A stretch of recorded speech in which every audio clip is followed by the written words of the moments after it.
नमस्कार मित्रों, आपका डॉक्टर आलोक चांटिया AIRONDF चैनल पर स्वागत है। और आज बात करते हैं विश्व एड्स दिवस यानी 1 दिसंबर के। वैसे तो भारत में 1 मई 1986 को पहला HIV का पीड़ित व्यक्ति पाया गया था, तो उस हिसाब से देखें तो भारत में 1 मई को राष्ट्रीय जागरूकता दिवस मनाया जाना चाहिए। और आपको जानकर आश्चर्य होगा कि भारत में करीब 13 तरह के अवेयरनेस प्रोग्राम साल भर में राष्ट्रीय एड्स दिवस जागरूकता के रूप में चलाए जाते हैं। लेकिन आज मैं जो बात करने जा रहा हूँ वह बात कुछ अलग है। आप जानते हैं कि हमारे देश में जनसंख्या बहुत ज़्यादा है और ब्लड बैंक बहुत कम है। हमारे देश में 1 करोड़ यूनिट ब्लड की प्रति साल आवश्यकता पड़ती है और करीब 55 लाख यूनिट को ही रखने की व्यवस्था है।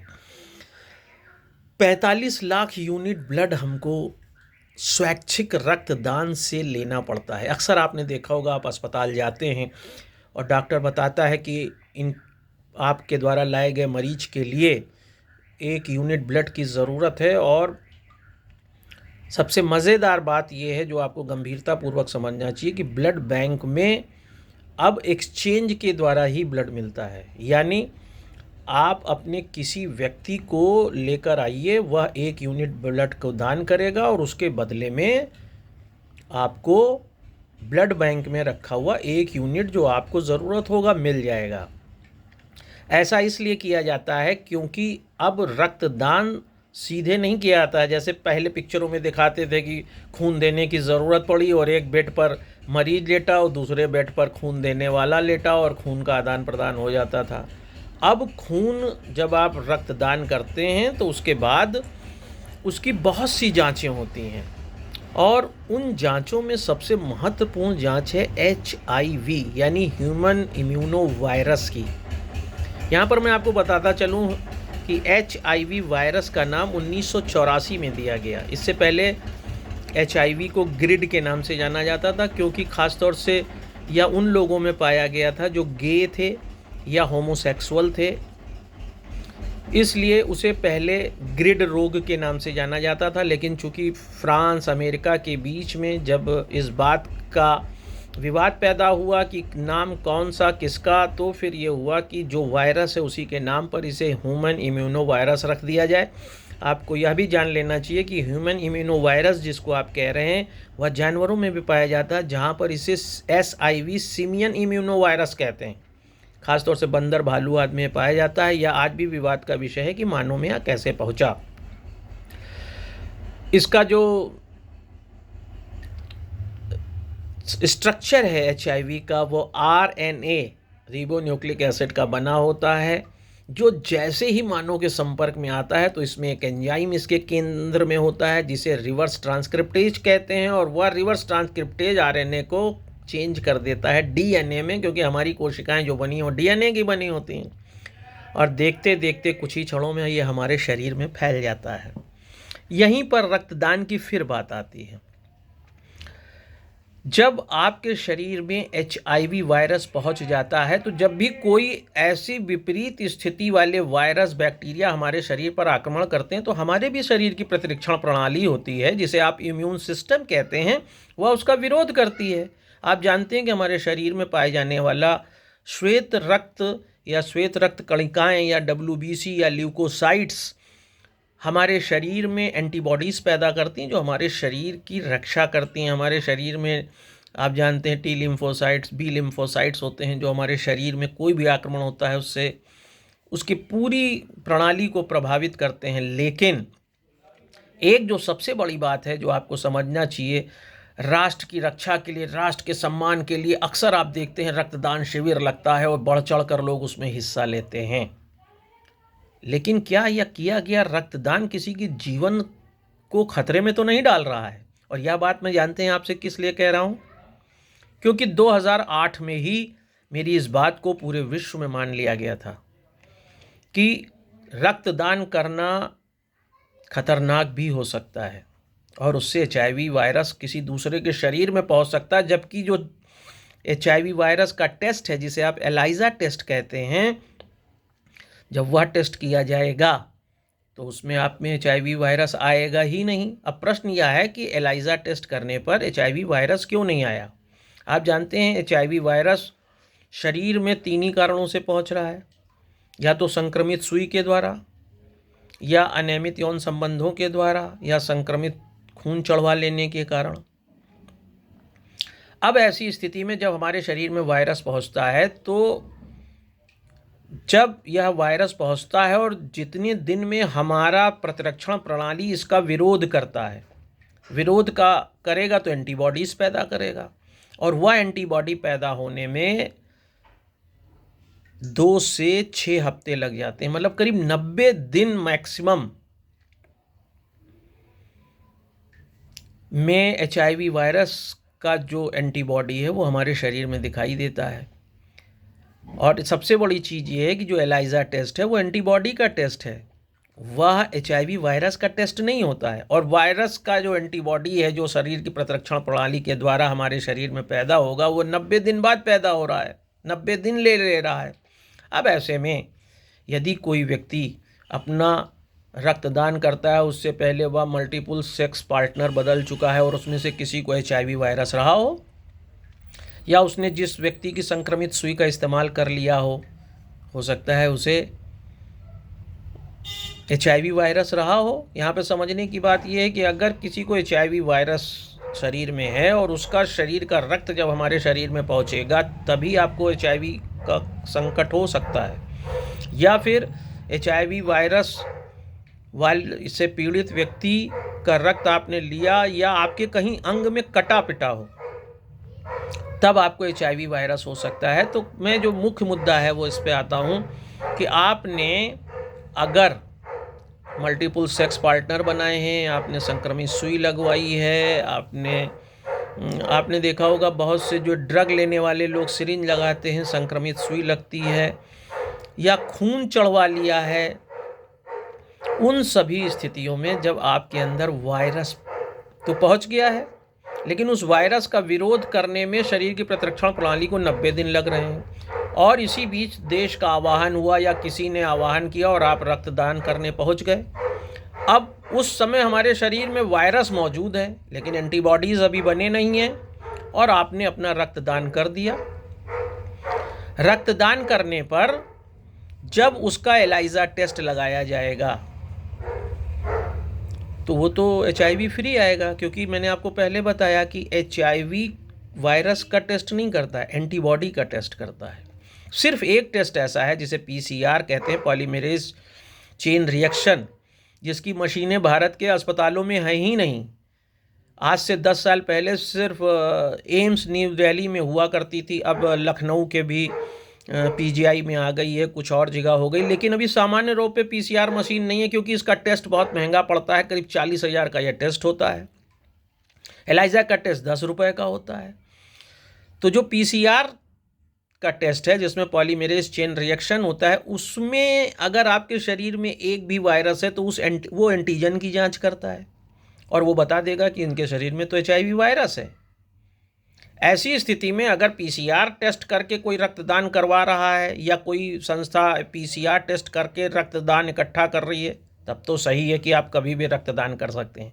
लेकिन अगर आप एलाइजा टेस्ट करवा रहे हैं तब आप खतरनाक स्थिति में जा रहे हैं, क्योंकि शरीर में HIV वायरस का पहुंचना और उसकी इंक्यूबेशन पीरियड के बाद जो परिपक्वता वाली स्थिति है, जिसे आप विंडो पीरियड कहते हैं, वायरस के शरीर में पहुंचना और उसके लक्षण शरीर में प्रकट होने के बीच का जो समय है उसे विंडो पीरियड कहते हैं। उस विंडो पीरियड के बीच में अगर आपने रक्तदान कर दिया है तो एलाइजा टेस्ट में तो जब टेस्ट लगाया जाएगा तो उसमें वायरस नहीं आएगा। ज़्यादा से ज़्यादा लोग क्या करते हैं, एलाइजा टेस्ट 1 के बजाय 3 बार कर लेते हैं, और अगर तीनों बार उसमें निगेटिव आया, गुलाबी रंग नहीं हुआ, तो मान लिया जाएगा अब HIV फ्री है, लेकिन आपके अंदर तो HIV वायरस मौजूद है। अब आपका यह रक्त HIV फ्री होकर ब्लड बैंक में चला गया और वहाँ पर रखा रहा। उसके बाद यह रक्त किसी स्वस्थ व्यक्ति को चढ़ा दिया गया। अब देखिए, ना तो वो व्यक्ति किसी सेक्स पार्टनर के पास गया, ना उसने संक्रमित सुई का इस्तेमाल किया, लेकिन और इस बात पर विश्वास करके कि जो रक्त उसे चढ़ाया जा रहा है वो टेस्टेड है, उसमें भी HIV वायरस नहीं है, वो वायरस वाला रक्त उसके शरीर में चढ़ जाएगा।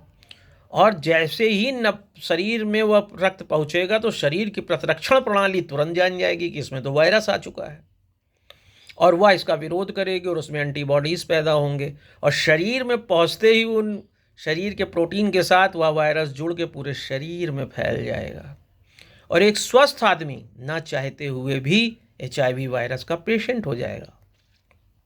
ऐसे में भारत जैसे देश में जहां PCR पद्धति या PCR सुविधा नहीं है, केवल एलाइजा टेस्ट पे मुख्य रूप से हम रिलाई कर रहे हैं, विश्वास कर रहे हैं, तो अगर आपको रक्तदान करने का मन करता है और आप देश की सेवा करना चाहते हैं तो कम से कम 3 महीना पहले अपना एलाइजा टेस्ट करवाइए, और अगर उस एलाइजा टेस्ट में आपका टेस्ट निगेटिव आता है तो फिर 90 दिन तक ना आप संक्रमित सुई लगवाइए, ना किसी के साथ अनियमित यौन संबंध बनाइए, ना किसी तरह का ड्रग लीजिए, और फिर 90 दिन बाद आप एलाइजा टेस्ट कराइए। और फिर अगर निगेटिव आए, या 90 दिन मैंने क्यों कहा, क्योंकि यह इंक्यूबेशन पीरियड है, विंडो काल है। अगर आपके अंदर वायरस होगा तो 90 दिन में परिपक्व हो जाएगा, एंटीबॉडीज शरीर में पैदा हो जाएंगे और आपके शरीर में उसके लक्षण आ जाएंगे। अब आप जब एलाइजा टेस्ट कराएंगे तो उसका टेस्ट पॉजिटिव आएगा। इसीलिए व्यक्ति पहले 90 दिन पहले अगर रक्तदान करना चाहता है, अगर उसने 1 दिसंबर को अपना टेस्ट एलाइजा कराया और निगेटिव आया, तो फिर 1 मार्च को उसे फिर अपना एलाइजा टेस्ट कराना चाहिए, और जब निगेटिव आए तो उसके बाद ही उसे रक्तदान करना चाहिए, जिससे पूर्णतया सुनिश्चित हो सके कि आपके शरीर में HIV वायरस नहीं है। नहीं तो अनायास ही आपके शरीर में वायरस होगा और आप किसी दूसरे व्यक्ति को न चाहते हुए भी वो वायरस दे देंगे। आप भी नहीं जान पाएंगे आप में वायरस है, और जिसको रक्तदान किया है वह भी नहीं जान पाएगा कि उसके साथ वायरस चला आ रहा है। और ऐसी स्थिति में वैसे तो IP की धारा 269 और 270 में इसके लिए सज़ा का प्राविधान है, लेकिन जब आपको पता ही नहीं है कि हमारे शरीर में वायरस है तो फिर आप कैसे किसी दूसरे को बचा पाएंगे। इसलिए रक्तदान करना बहुत अच्छा काम है, देश का काम है, सभी को मानवता के लिए काम करना चाहिए, लेकिन HIV पर विशेष ध्यान देना चाहिए, क्योंकि ह्यूमन इम्यूनो वायरस से जब आप एक्वायर्ड इम्यूनो डिफिशियंसी सिंड्रोम, जिसे आप एड्स कहते हैं, कि बदलते हैं। देखिए इसका नाम ही है एक्वायर्ड, मतलब जो अर्जित किया जाए, इम्यूनो मतलब प्रतिरक्षण, डिफिशियंसी का मतलब कमी, सिंड्रोम का मतलब संलक्षण, एक साथ कई बीमारी पैदा हो जाएगी शरीर में, बुखार भी, सर्दी भी, जुकाम भी, दस्त भी, पेट दर्द भी, और जो रोग एक बार हो जाएगा वो ठीक ही नहीं होगा, उसका ठीक ना होना ही एड्स का निशानी है, पूरे मुंह में छाले पड़ जाएंगे। तो इसलिए जब आप रक्तदान करें तो अपने संवेदनशीलता का परिचय दें, विंडो पीरियड को समझें, और 90 दिन का अंतराल 2 बार टेस्ट कराने के बाद उनके बीच में 90 दिन का अंतराल रखें, फिर रक्तदान करें, ताकि राष्ट्र में आपका दिया गया 1 यूनिट ब्लड जो 350 ml होता है वह किसी की ज़िंदगी को बर्बाद ना करे। और मज़ेदार बात एक और आपको बताता हूँ, जब आप रक्तदान करते हैं तो जो आप ब्लड देते हैं उसमें से हर कंपोनेंट अलग अलग निकाला जाता है। RBC अलग निकाली जाती, WBC अलग निकाली जाती, प्लाज्मा अलग निकाला जाता, प्लेटलेट्स अलग निकाल लिया जाता है। अब ऐसी स्थिति में अगर आपने रक्तदान किया और आप में वायरस मौजूद है और केवल एलाइजा टेस्ट से मान लिया गया कि आप HIV फ्री हो, ब्लड बैंक में वो चला गया, तो एक नहीं कम से कम 4 व्यक्तियों की ज़िंदगी से आपने खिलवाड़ किया है। तो यह राष्ट्र हित में काम नहीं हुआ, राष्ट्र के विरुद्ध काम हुआ। इसलिए जब भी राष्ट्र का काम करिए, समाज का काम करिए, मानवता का, तो गंभीरतापूर्वक यह सोचिए कि कहीं आपकी एक छोटी त्रुटि से कोई बहुत बड़ी त्रुटि तो नहीं होने जा रही है। मेरे इस विंडो पीरियड वाले रक्त के समय रक्तदान करना एक घातक संकेत है, इसको एम्स सहित विश्व के डॉक्टर्स ग्रुप सभी ने माना था, इसको प्रकाशित किया था। मैं आपसे अपने इस वीडियो के माध्यम से कह रहा हूं कि जब भी रक्तदान करिए तो एक बार पहले अपना रक्त जांच कराइए, फिर 90 दिन बाद कराइए। जब दोनों बार HIV फ्री हो तभी रक्तदान कीजिए, नहीं तो हो सकता है कि आपकी गलती से आपने एक से ज़्यादा सेक्स पार्टनर के साथ रहे हो। मैं अक्सर इस पर भी विरोध करता हूँ, एक से ज़्यादा से क्या ज़रूरत है, हो सकता है एक ही के साथ आप रहें उसे HIV हो, यहाँ तक कि शादी करने में भी HIV का टेस्ट होना चाहिए, क्योंकि अगर आप तो विश्वास पर शादी कर रहे हैं, दोनों लड़के लड़की, लेकिन दोनों में से किसने अपने पहले के जीवन में किस तरह का जीवन जिया आपको नहीं मालूम है, और इसको जाना भी नहीं जा सकता। ऐसे में अगर वायरस साथ में चला आया है तो उस विवाह का क्या आनंद है। इसलिए शादी के समय भी इसका प्राविधान होना चाहिए। वैसे तो मैं आपको बताऊं, आंध्र प्रदेश, तमिलनाडु सभी में है कि शादी से पहले इस तरह का एक सर्टिफिकेट प्रोड्यूस करना पड़ता है कि I am HIV free. In the same manner it should also be in Uttar Pradesh and all states in India कि आप HIV फ्री हैं, क्योंकि सभी भारतीय संविधान के हम से प्रस्तावना में हम से गवर्न जब हैं तो हमें सबका भाईचारा और मानवता में ख्याल रखना होगा। लेकिन आज के बाद जब भी आप रक्तदान के लिए सोचें तो विंडो पीरियड का ख्याल करें। यही 1 दिसंबर को विश्व एड्स दिवस के दिन सबसे बड़ी जागरूकता होगी, और इसीलिए मैंने यह वीडियो बनाया। फिर किसी अच्छे विषय पर आपके साथ होऊंगा। नमस्कार।